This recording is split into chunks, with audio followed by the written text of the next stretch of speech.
Hi, this is 𝗕𝗏𝘁𝗶𝘁𝗵. I'm excited to have you here with me on this live stream. I should be getting on live stream a lot more often, but it's been packed, it's been busy because it's the start of the year.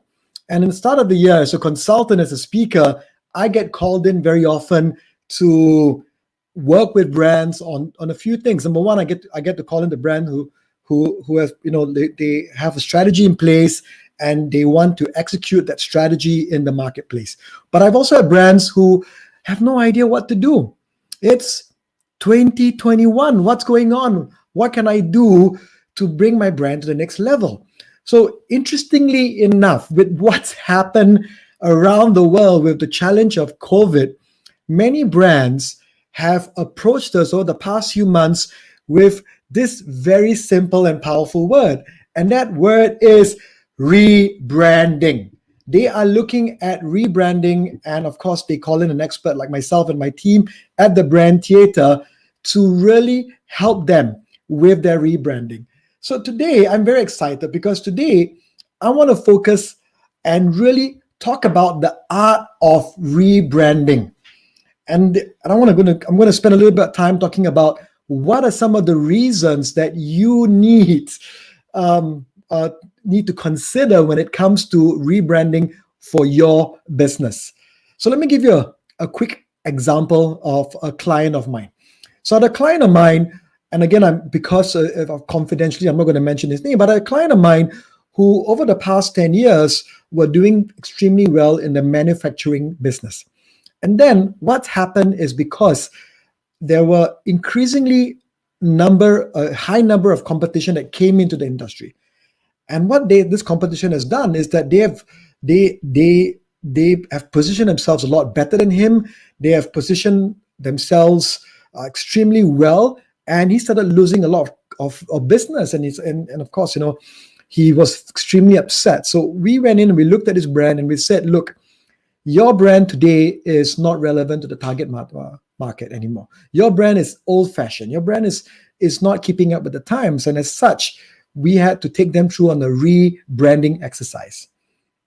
And going through the rebranding exercise was a big eye-opener for this particular client of ours, because we then compared him against the different competitors that he had in the marketplace. And we said, how can you outposition them?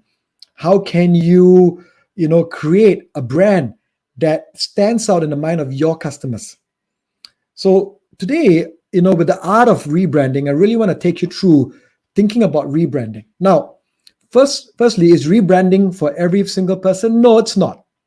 You may have a great brand today, and you may have a brand that's winning in the marketplace, that's standing out, and rebranding may not be for you at the moment. But I really want you to think about rebranding for the future, because times change, and we saw very clearly how COVID has disrupted us so much.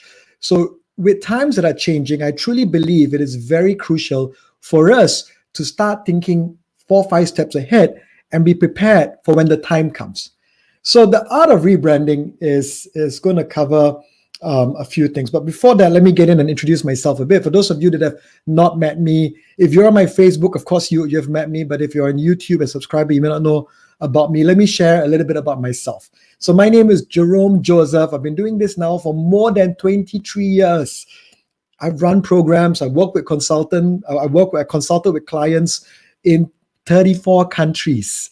And I've worked with more than 1,000 brands and impacted more than 1 million people all around the world. I've written 8 books on the topic of branding.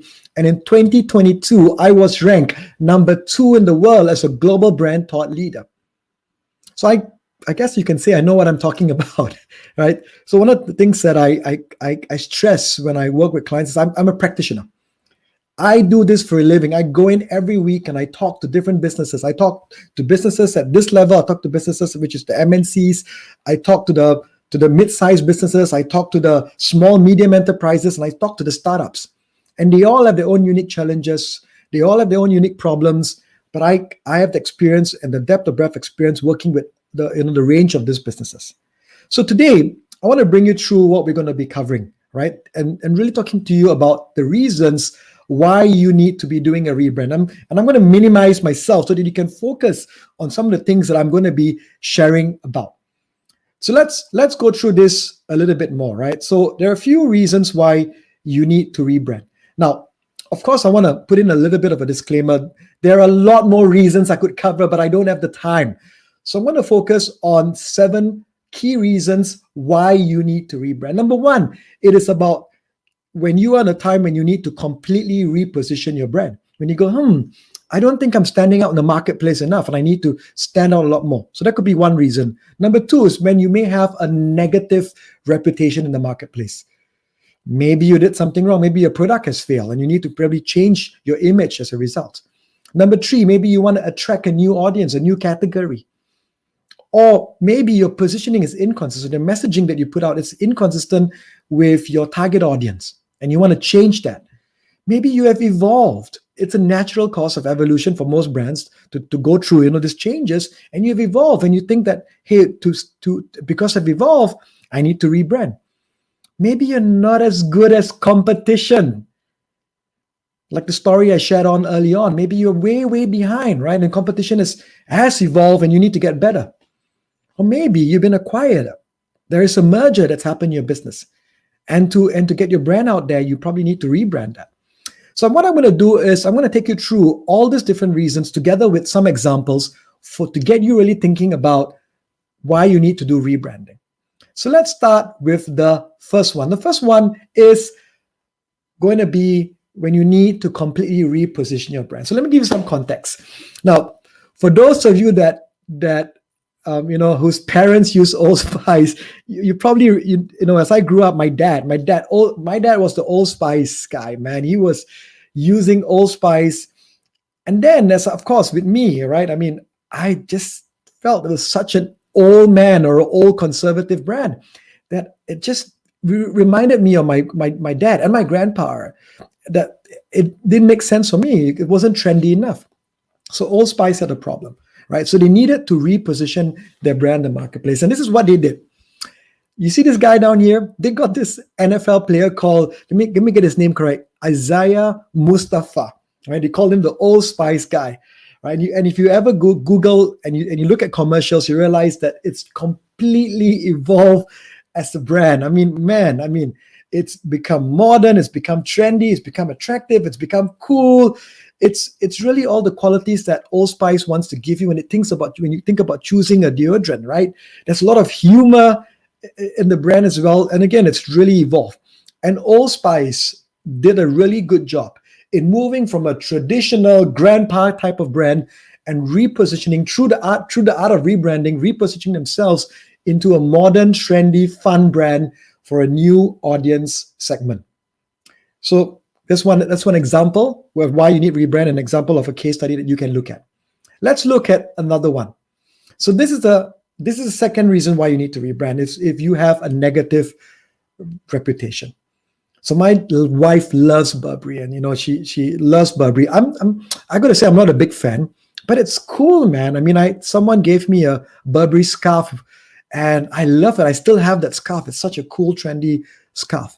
But let me tell you a little bit about Burberry. Burberry was founded in England more than 150 years ago. That's a long time. But what's happened in that time is that they were looked at as being very frumpy.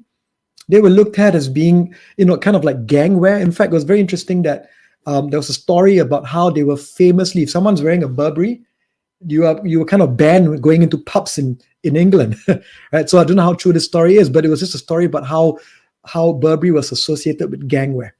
So now new leadership came in and they looked and they said, hey, we have a bad negative reputation and we need to change. And this is what Burberry did.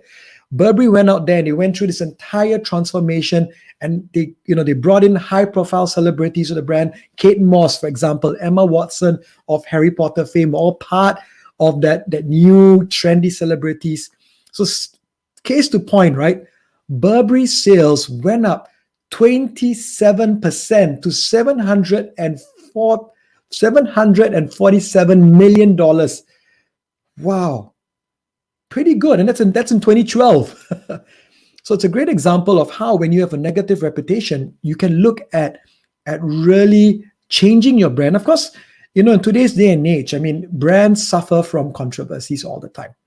So if you have a brand and if something controversial has happened, I'll give you a quick example of a consulting client that we worked with a couple of years ago. This consulting client ended up being in the news for certain, I'm not going to tell you what reasons they were, but they ended up being in the news. And everyone started to come to associate him and the company they was part of. So when he came to us, we said you had to rebrand because the association of negativity that went with his brand was bad. And as such, they had a new name change. They completely repositioned themselves. In fact, this owner was kind of removed from the equation, from the brand perspective. So that's something that you have to consider if you have a negative reputation for your brand. So let's go to the next one. The next one is when you want to attract a new audience. So rebranding really helps in this particular scenario. So when you want to attract a new audience, let's take McDonald's, right? So what's very interesting? I love McDonald's and I grew up eating McDonald's. It's kind of the reasons why I put on so much weight. Because, there's this, as I grew up, oh my goodness, the Big Mac, I could have like 3 Big Macs a day when I was hungry. And the Coca-Cola and the French fries. And as such, a lot of people were not very upset with were kind of upset with McDonald's. As such, this is where Don Thompson, the chief executive of McDonald's, kind of stepped in and says, let's evolve, right? So let's rebrand because there, of course we have that category where people are going to love their Big Macs and so on, but let's go into healthy food. Let's go into a place where people can have a salad, they can have a nice wrap, which is a lot more healthier. So this was the rebranding that they took, and it's a shift because there was a shift, of course, in the marketplace for healthy lifestyles. And so to address that, they rebranded to bring in this whole healthier lifestyle, to the healthier food that they were going at. So again, think about your brand. What if you need to evolve and you want to attract a new audience that you feel may bring you more income, bring you more revenue? So this is where rebranding could play a very crucial role for you. Let's look at the next one. So the next one is around your messaging and positioning. So for me, again, I see this is very common, by the way, in SMEs. Their positioning and what they say, what they do, how they look is so inconsistent that they struggle for customers to connect with them because of this inconsistency with positioning. And we always go in and we say, hey, look, your message and how you're positioned and how you are depicted from a brand perspective and how your employees deliver the brand are all inconsistent. And that's where rebranding comes in for us to get everybody on the same page. So let's give you an example. One example is Uber. Now, Uber's former CEO, let me make sure I get his name, Travis Kalanick. So he built a very successful empire, but there was a very, if you read and you believe what's written, there's a lot of things around the idea of a toxic culture that Uber had, right? So it really became poison and it tarnished the brand. So the old Uber logo really represented, and you see the upper caps, right? Represented this sense of hostility, this masculinity, that this toxicness. And so to rebrand, they had to kind of move towards being a business that was less toxic. So the new CEO is Dara Khosrowshahi. I know I'm not doing justice to pronouncing the name, right? So he said, look, let's bring the company in a fresh start, right? So let's start with new leaders, a great company culture, and let's improvements to our business and our infrastructure. So this is what they did. And if you notice the logo, if you see it, upper caps then move into smaller caps. And then there's this whole shift, right? Where there you see a sense of mobility, accessibility, friendliness that were not found in the previous iterations of Uber. So I thought this is really very powerful, really, really very good. So let's look at the next one. So let's talk about when you have evolved as the business. So again, we meet many customers, many clients who go through this evolution. I remember a client of ours, probably about 15 years ago. They started with In fact, the guy started with this, what was a one-man show, and they were selling milk products. And today they've kind of expanded, and they probably have 40 people under them, and a huge company, which they used to have a revenue of 100K a year. They're now in your 20-30 millions a year. So there's a big evolution. And with the evolution, there is a need to rebrand, to stay relevant, to stay connected, because your market size is growing. A good example of this is Shell. So look at the current Shell logo, and you look at the logo that has come, right? You see that there's been a dramatic shift in how Shell positions itself. And also, if you realize, Shell does a lot on this idea of green, sustainable energy. Now, again, I have a little bit of a question mark on how effective they are in that, but that's the shift, right? Because of what's happening in the marketplace with climate change and so on. The other one, I would say, has to be Apple. I mean, look at Apple. I mean, the Steve Jobs story will be perfect, right? How they started in a garage in someone's house, and how it's evolved. So again, if you look at the evolution of Apple and the products that it has, right, you would really see the rebranding that's put into place. In fact, the Apple logo and is really recognized as one of the most iconic brand symbols in the world today. So if you are a business, and if you evolve from a one-person startup to a 20-man company, you've grown your market size, then rebranding is something that you will need to consider. All right, let's look at the next one. The next one is, if you're not as good as the competition. Again, this is a common reason why we encourage our clients to rebrand, because we go in them and we look at them, and we realize that when we do a competitor's audit, that they're way, way behind. They may have been good in the past, but guess what? Competition has taken over. And for that, for them to fight, they really need to look at investing in a rebranding strategy to get them to compete and win in their marketplace. UPS is a really good example, because look, they had to compete against its biggest rival, FedEx. So FedEx was really, blowing competition away. And UPS had to really, up its game. And in fact, they changed their logo, and they had a new slogan, which is, "What can Brown do for you?" So again, you see a lot of competition. You see a lot of brands always evolving themselves to ensure that they are repositioning themselves to ensure that they are better than competition. Now, I want you to kind of think about it from a very simple a simple image, right? You're in a supermarket shelf. You look up and you see all these different soft drinks, and you reach out, and assuming you don't know what these brands are. So the first thing you will look at is, what's the best looking packaging? And that's what you want to pick up. The second thing you will look at is, what is the packaging? What is the message that this brand is telling me? So of course, if you know the brands, there's a high chance if you're looking at the soft drink, you're probably picking up a Coca-Cola, or you're picking a Pepsi, or a 7-Up, or a Sprite, brands that have top of mind awareness. But if all things remain equal, then rebranding can help you stand out in the marketplace by ensuring that you compete more aggressively with your competition. Let's look at our final one, which is mergers and acquisitions. I mean, I do a lot of it. So what happens is that we get hired by, when organizations that said, "Hey, we're gonna come together, we're gonna merge, or we're gonna acquire this business and bring." What do?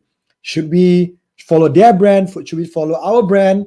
What should we do? Well, in any case, if you are going through a merger and acquisition, there is a branding responsibility that you have. So for example, if you are company A has just acquired company B, then it's very important that company A, who's like the giant, and it's like this company B is a smaller business, that you invest in educating the people in company B to what your brand is all about, so that there's this consistency of how the brand goes out there. In many cases, it's not the case. And I'll give you a good example, right? This is Whole Foods and Amazon. 2018 saw Amazon acquire Whole Foods. And when I first saw this, I thought, wow, what a great strategy. All right. But then, as the more I started reading about this, the more interesting it became. So interesting enough, Whole Food employees were reportedly crying on the job and accusing Amazon of turning them into robots. Wow. Now, think about it, right? I mean, it was part of the reason is the different cultures at play. Amazon, of course, is a fast, easy, efficient, strict internal culture, whereas Whole Foods is all about the personal touch, right? Giving employees a level of autonomy. So you realize that when Amazon, which is a little bit more regimented, came in and took on a little bit more empowered workforce, there is this problem of acquisition. So if you are thinking of a rebranding exercise when it comes to your merger acquisition, one of the things that I urge you to do is think about how you can align people to the brand, because that's, rebranding does that. Rebranding also helps you look at how can I align, how can I rebrand the people in company B, for example? Is there a need to do it in the first place? And if there's a need to do it, how can I ensure that B understands A? And that's key. So good. We've gone through a lot of things and 7 reasons. I hope that's really inspired you to start thinking about some of these examples and how it would apply to your own business. But the question I often get is, Jerome, what can we do? What can we do to rebrand? And I'm going to just go through this very quickly for all of you to start considering. Now, if you're a business, and you could be a solopreneur, you could be a small business, medium business. There are many ways that you could look at rebranding. Now, in the interest of time, I'm going to share 5 very quick ways for you to start thinking about. Let's start with number 1. One of the things that you can do is you can reestablish your brand's audience and marketplace. How can you do that? For example, you could look at getting a new identity out there. You could get a stronger messaging out there. You could also remind the audience why you exist and why you're there to serve them. So that's one way to think about it. Number 2, you could rename your company. And again, renaming is something which I've been very careful about. So when clients ask me, should I rename? It's only when your older company's name has lost its equity.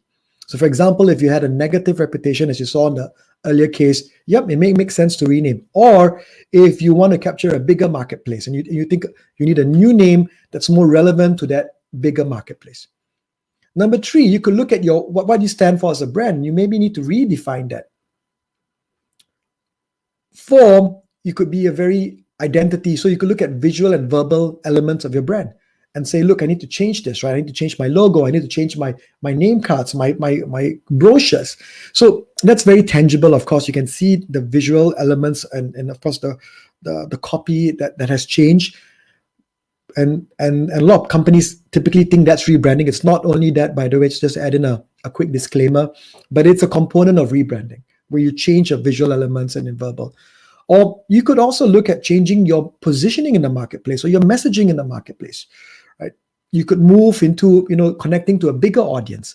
So these are some of the things that you can do to rebrand. So look, I hope I've given you a lot of great information that you can start to use already in your business.